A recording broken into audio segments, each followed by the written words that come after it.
Howdy, hi. It is Deer Drop Sports WNBA Picks and Predictions for Friday, August 8th, 2025. We are looking at the best bets of the day. Let's get into the video. All right, first thing we got to do, recap the previous day's results. Pretty good day in the WNBA. We go 5-2, bringing our season record to 241 and 223. We had one push.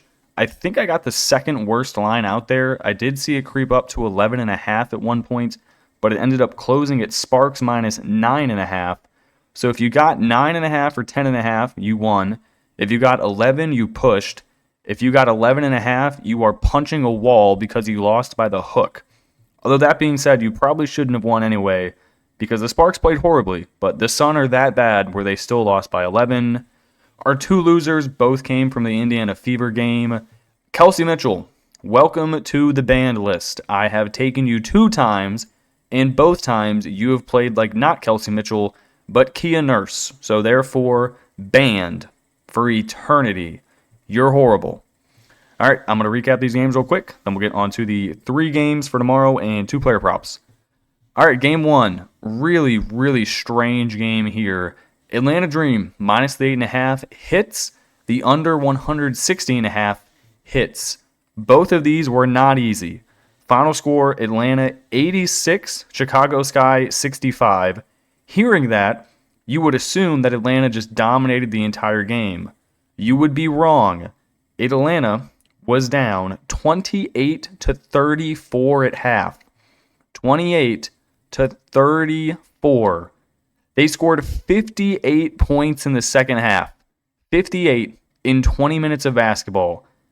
Chicago Sky only scored 31 points in the second half. Atlanta Dream, it was really kind of an all-team effort. You had Alicia Gray with 25, Jordan Canada 17, Tahina Pow with 12, Nia Coffey off the bench with 10. You had Shatori Walker-Kimbrough giving you a strong 7-2-2. They were just really good. The only person who really didn't do a damn thing was Naz Hillman, who went 7 points. She did have 11 rebounds, but she went 1 of 7 from the field with 3 turnovers and 4 personal fouls, so not ideal. Chicago Sky, they are without Angel Reese. That means they are horrible at basketball. Michaela Onyenwere played. She only shot the ball 4 times. She made 1 of them. E. Will, 3 of 11. Cardoso, 6 of 12. Rachel Banham dropped 18, but it doesn't matter. Ariel Atkins, 4 of 8. They just turned the ball over way too many times. They didn't shoot high enough percentage from the field. I mean, how do you have a 6-point lead at halftime and still lose by 21? That is something only the Sky can do. Next game, we had the Mercury minus 4. They absolutely gobsmacked the Indiana Fever. I thought this would be the closest game of the day. No, not even close. Mercury, 95. Indiana Fever, 60. Shout out to Alyssa Thomas, who hit another triple-double. 18 points, 11 rebounds, 10 assists. She has to be the MVP. She just legitimately has to be. Especially now that Fee got hurt. The aces aren't good enough for Asia Wilson to get it. Alyssa Thomas is the entire team. So far this season, she is averaging 16 points a game, 9 assists a game, 9 rebounds a game, 52% from the field. She is literally everything you want in a player, while also being very solid on defense and talking the most amount of garbage talk on the court. You do not mess with Alyssa Thomas ever. The other thing we hit, I'm an idiot. We hit the Connecticut Sun over 174.5. I immediately attributed Alyssa Thomas to the Connecticut Sun, and my brain just absolutely exploded there for a second. That game, Sun and the Sparks, final score, Sparks 102, Connecticut Sun 91.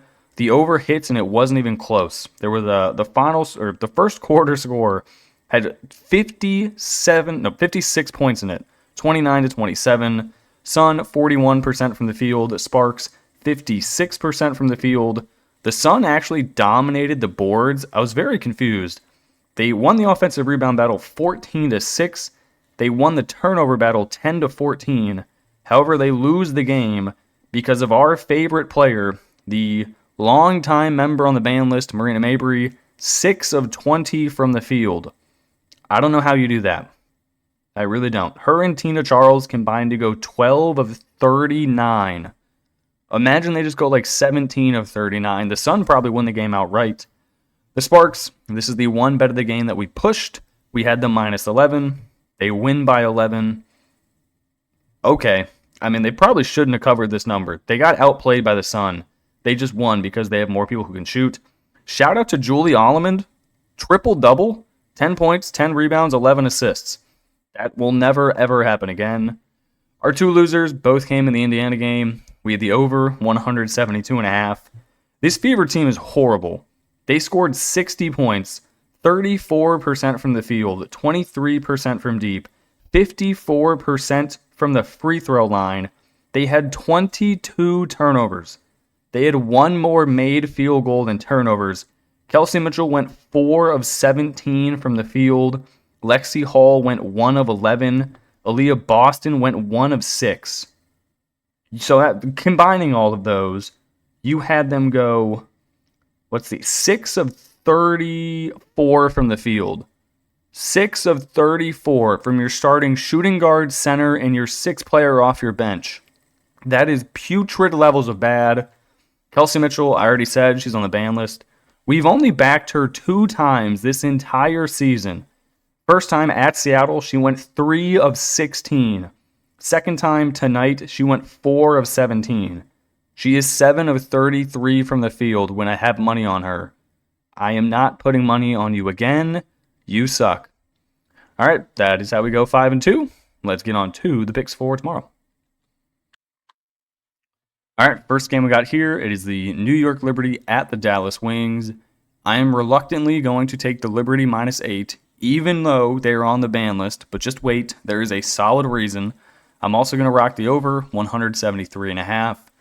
This is the third time we have seen these teams play in the last 2 weeks. Why do we have such poor scheduling in the WNBA? There's only 13 teams in the league. Can you figure out a way where I don't have to see the same teams play every single night? So anyway, the Wings, they're 2-0 against the spread so far in this little stretch. They're 1-1 straight up. Liberty, 19-10 on the year. They just beat this Wings team 85-76 at home 3 days ago. They are still going to be without Stewie, Sabally, and Burke. I need to see a lot more effort from everyone when it comes to the rebounding department.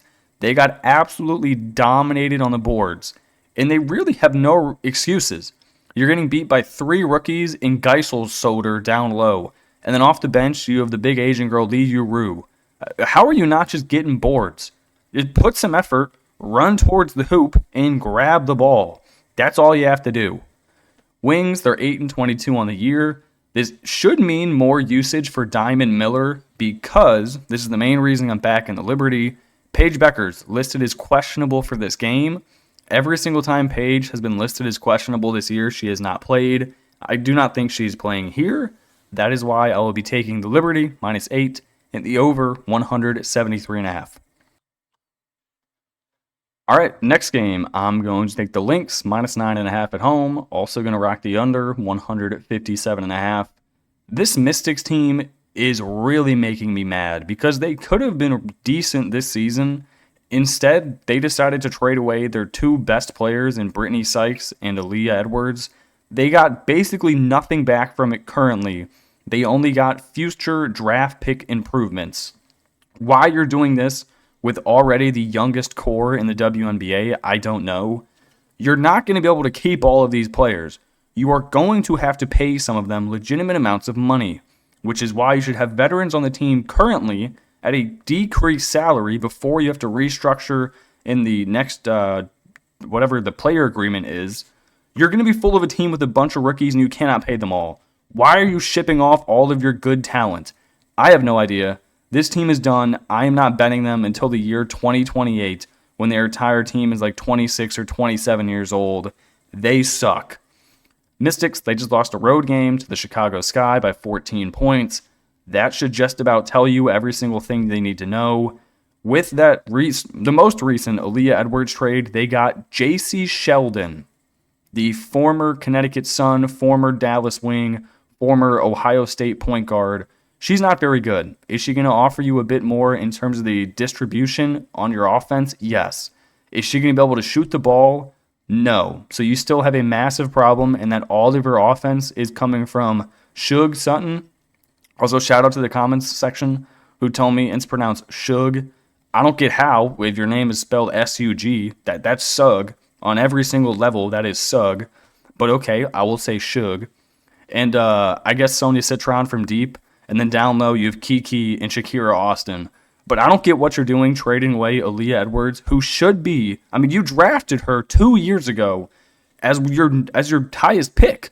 Why are you trading her for J.C. Sheldon? That should never, ever be a thing. So, I don't know. This team sucks. You cannot lose a road game to Chicago without Angel Reese by 14. They're down in the dumps. The Lynx, they're pretty good. They now have Dejanay Carrington. They still are without Nafisa Collier, but they went into the Seattle Storm and they won a road game pretty dominantly towards the end. I trust this team. I like their coach. I like their bench. I like everything about them.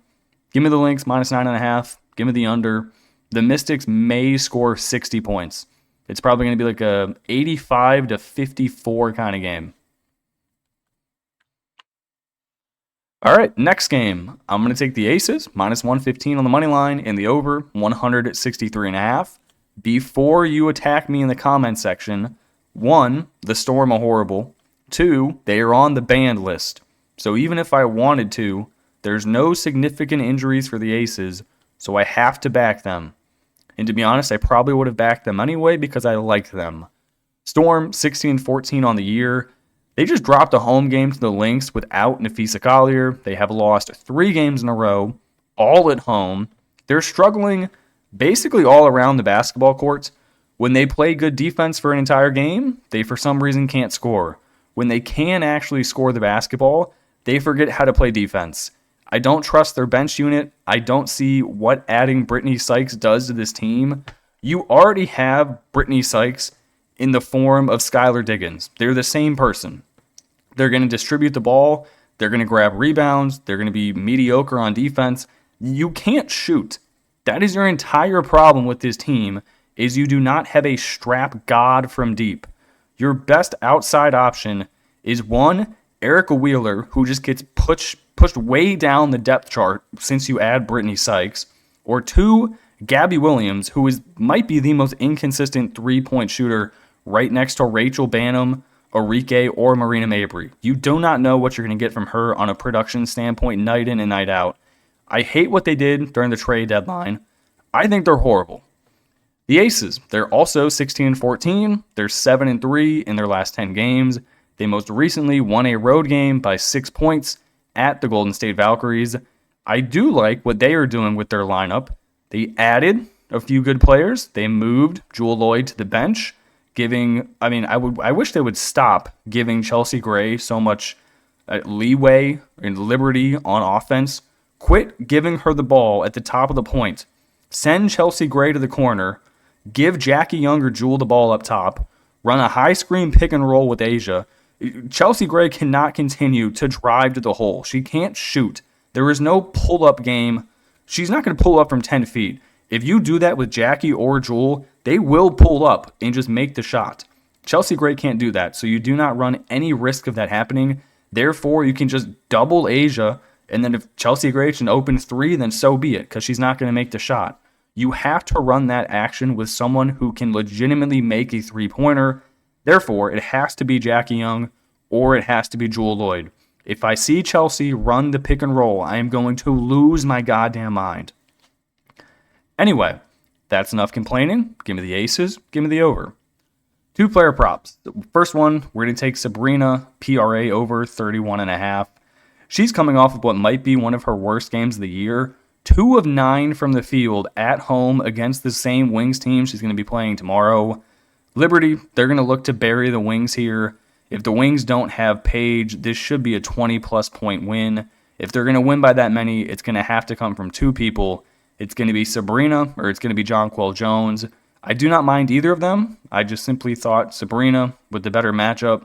If Paige doesn't play, it's going to be a lot of JJ Quinterly, who is smaller than Sabrina, and she should be able to shoot right over her.